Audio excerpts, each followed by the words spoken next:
Non au swing trading. Salut, alors c'est Benjamin. Alors aujourd'hui je vais t'expliquer pourquoi est-ce qu'on ne doit pas faire de swing trading. C'est quoi les défauts du swing trading. Mais avant ça, tu peux t'abonner à la chaîne, mettre un pouce en l'air ou pouce bleu, je sais pas comment ça s'appelle sur YouTube. Et dans la description, tu as un PDF 5 points essentiels pour réussir en trading. Ok. Donc maintenant, pourquoi est-ce qu'il faut pas faire de swing trading? Le swing trading, comme tous les types de trading, il a des défauts. Je pense que dans cette vidéo, je vais faire un petit parallèle avec le scalping, qui est son extrême opposé plutôt. Donc déjà, la première chose, c'est que le swing trading, c'est pas quelque chose d'amusant. Pourquoi c'est pas quelque chose d'amusant? Parce que ça va lentement. Parce qu'une bougie, elle dure un jour, ou elle dure 4 heures, ou même elle dure une semaine. Mais il se passe rien en fait, regarde. On est sur GBP USD. Voilà. Attends, voilà. Là, on est en swing trading une semaine. Une bougie égale une semaine. Et comment on trade maintenant? C'est pas super long ce truc. Il se passe tellement rien. Il se passe tellement rien, ça bouge pas. Là, si je veux entrer, je sais pas. Regarde, on va dire que je veux entrer à la cassure de ce niveau-là. Là, le niveau que je viens de tracer en vert. Mais il va me falloir 2 mois pour le casser ce niveau. Non, je plaisante, j'abuse. Mais ça veut dire que je vais passer tous les jours sur mon graphe, voir si on n'a pas enfin cassé ce niveau. Pendant 4 jours, je vais regarder ce graphe là. Ah non, on n'est pas encore. Ah non, on n'est pas encore. Ah non, on n'est pas encore. Ah non, on n'est pas encore. Ah non, on n'est pas encore. Et ça finit jamais, ça finit jamais, ça finit jamais. C'est vraiment pas quelque chose d'amusant tout ça. Hein. Ok. Quand même pour la parenthèse, moi je suis swing trader, donc j'ai trouvé mon intérêt au swing trading. Mais c'était juste, comment dire, il y aura une vidéo équivalente avec oui au swing trading, ou pourquoi il faut faire du swing trading, ou faites du swing trading, ou je sais pas. Mais en tout cas, là on va parler des défauts du swing trading. Pas la peine de se vexer. Donc ensuite, la seconde chose, c'est qu'il faut être un bon analyste. En swing trading, c'est pas comme en scalping. En scalping, le plus difficile, c'est la gestion émotionnelle. C'est de ne pas faire de l'overtrading, c'est de pas aller trop vite. Parce que là, l'adrénaline, elle a son max, justement. Donc, ça va trop vite. C'est ça la difficulté du scalping. D'ailleurs, tu as une vidéo qui va apparaître peut-être en haut à droite si j'oublie pas de la mettre. Sinon, tu cherches dans ma chaîne, non au scalping ou en vidéo associée, je sais pas. Et voilà. Mais là, en tout cas, dans le swing trading, il faut être un super analyste. Il faut voir toutes les résistances. Regarde. Là, oh là là, en fait, il y a une résistance ici. Donc attends, peut-être que ça va rebondir. Oh là là, il y a une résistance ici. Oh là là, il y a une résistance ici. Ah, mais il y a des résistances partout.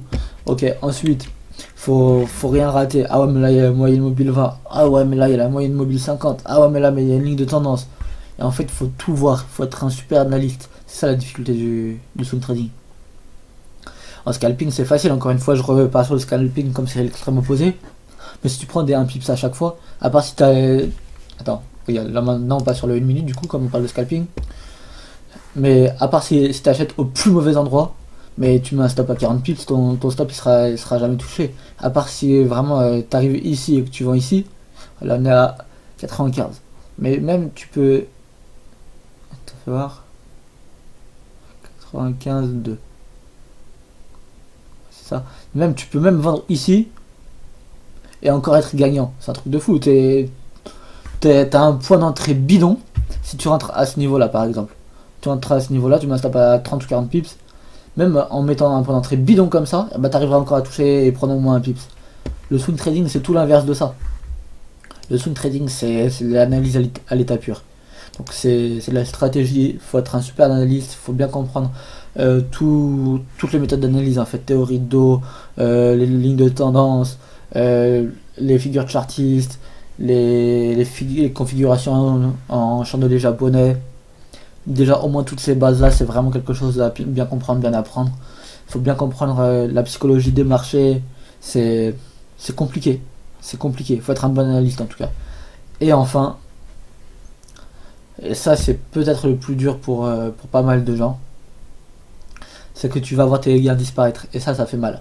Ça fait vraiment mal. C'est que, je sais pas, on va dire que... Regarde, je vais effacer tout ça. J'aime bien prendre des exemples sur mes graphiques là. Mais regarde. Je sais pas, on va dire que t'es entré après cette bougie là à la vente. Je sais pas pourquoi, t'avais un setup peut-être sur le 4 heures ou je sais pas. Donc hop. Et que toi en fait, tu t'étais dit, arriver à... Ouais, là on est à combien? 32,50. On va dire arriver à 31.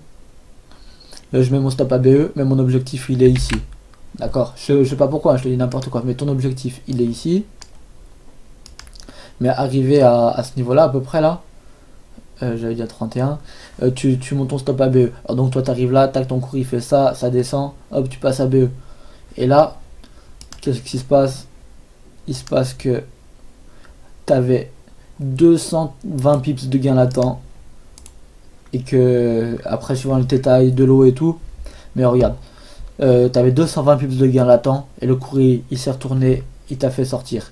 Et ça, qu'est-ce que c'est frustrant quand tu vois il y a un gros gain latent et que, comment dire, que tu as un gros gain latent, que le cours il te donne raison et après il fait demi-tour et tu reviens à zéro. En fait, tu vois tous tes gains qui ont disparu. Ça, c'est vraiment frustrant.